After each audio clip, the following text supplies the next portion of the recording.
Welcome to another video of Food Nourish Deep Dives, the videocast of foodnourish.net, where we explore topics like health, food, supplements, and alternative approaches to health and wellness. Today, we're diving into the really dramatic story of hormone replacement therapy, a story about a massive shift in women's health that has been decades in the making. And it all really boils down to this one question. The FDA, the big regulatory body, recently admitted they might have been on the wrong track with hormone therapy for decades. This potentially kept millions of women from a treatment that could have helped them. So how on earth did this happen? Well, let's get into it.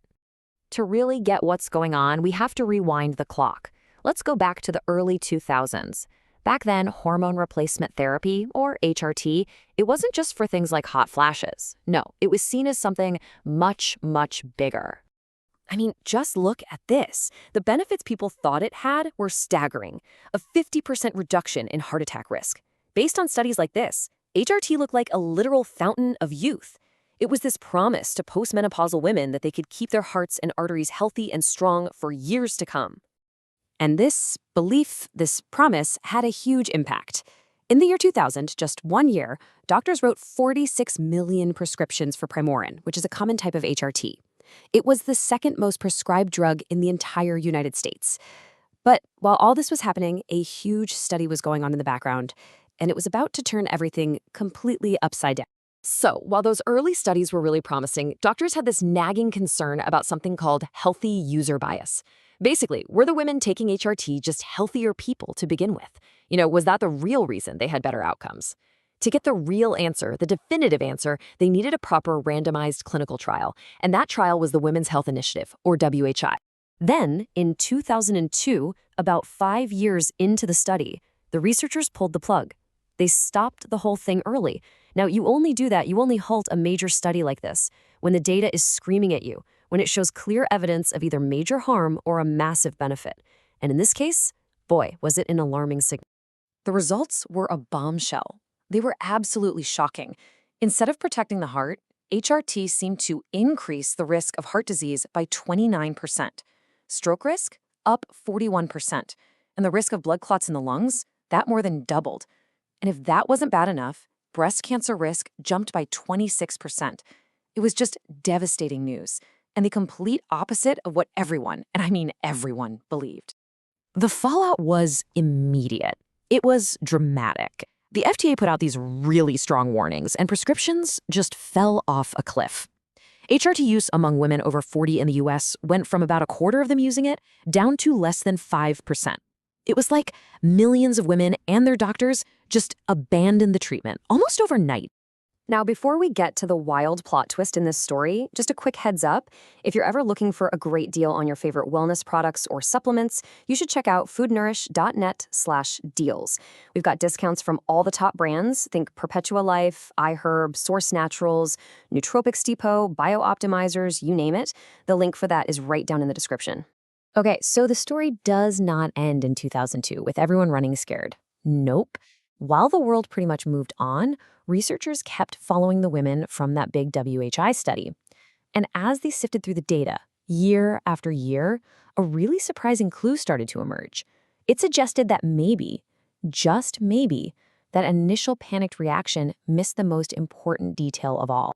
And here it is. This is the absolute key to the whole story. The WHI study, it was designed to look at heart disease, right? And that usually happens later in life. So they recruited older women. The average age of the women in the study was 63. But who's the typical person who starts HRT? It's a woman in her late 40s or early 50s, right when she's going through menopause. The study, it wasn't even looking at the right group of people. This whole realization led to something called the timing hypothesis. Think of it like this. In the younger arteries of a woman who's just reaching menopause, any plaque is probably just starting to form, right? It's like a few small sparks. In that situation, estrogen acts like a firefighter, easily putting them out. But in the older arteries of a 63-year-old, where plaque is already built up and established, that same estrogen might act like throwing gasoline on an existing fire. It could actually make things worse. So armed with this new idea, researchers went back to the original WHI data. But this time, they sorted everyone by age. And the results they found were, well, they were stunning. For the youngest group, the women aged 50 to 59, the ones who actually represent the typical HRT user, the therapy was protective. Their overall risk of dying from any cause was 31% lower. That benefit vanished for women in their 60s, and it actually started to become a risk for women in their 70s. It turns out the age you start the therapy, it's everything. So this new understanding, which took 2 decades to build, has finally led to a complete 180 from the very same organization that put out those scary warnings in the first place. And that brings us to what the FDA is saying now. So what's changed? Well, the big takeaway is that the FDA has now removed those major warnings about heart disease, stroke, and breast cancer from hormone medications. And that old advice you always heard, use the lowest dose for the shortest time, that's gone. Instead, the focus is now on making individualized decisions with your doctor and officially recognizing that starting therapy when you're under 60 or within 10 years of menopause, that is the key. And why does this matter so much? Well, according to groups like the American College of Obstetricians and Gynecologists, this change removes a huge barrier. For more than 20 years, fear based on a misreading of the data, has stood in the way of a potentially effective treatment for millions. This shift empowers women to have real, open, evidence-based conversations with their doctors about what's actually right for them. The whole story of HRT is just such a powerful reminder that science is always a process. You know, the first answer we get isn't always the final one. It really leaves us with a pretty critical question to think about. How many other accepted medical truths out there are just waiting for someone to take a second, closer look at the data to be completely overturned? Goodbye, listeners. If you want to dig even deeper into this, we've linked the source article for this whole analysis down in the description. If you found this useful, please give the video a like. It really helps us grow our channel and keep delivering these deep dives on important health matters. And of course, be sure to subscribe so you never miss our next explainer. Thanks for watching.